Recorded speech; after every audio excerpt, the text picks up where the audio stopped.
अरे भाई कोई इशू नहीं है, नहीं तो कुल्लू दूर नहीं है, कराची दूर है, कुल्लू नजदीक है। वहाँ से बस से भाई को बोलेंगे डाल देगा लेकर अपना, तो वापसी दोबारा बस पे उधर। वहाँ से ज़रा मुश्किल होगा अपन को, यहाँ से आसानी होगी।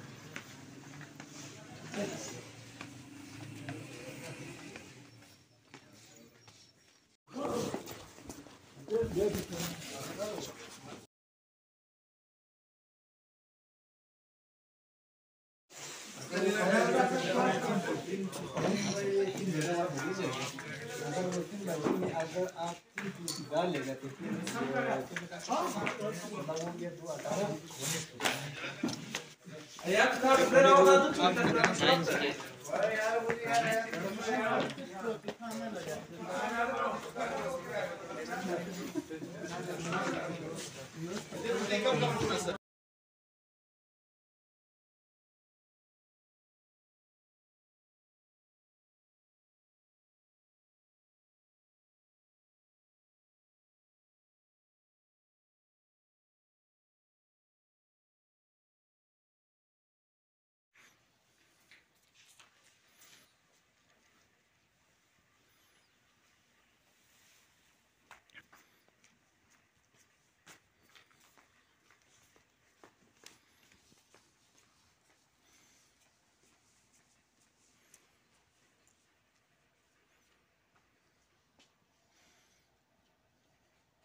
अगर तो दूसरा भी तो अच्छा है। ये वो साइकी वही नोट पई जिनी पे रमजान ना पे अच्छा चीज है, तुर्की वाला है तो ये से ही ओ मुद्दी। हां सब जमात खुदरी सब जरी ये वाला ये भी 2200 2100 रुपए। ये नीचे पड़ा है भाई, रमजान नसीब रहता है वो कलर कोई भी होगा उसको देख लो तो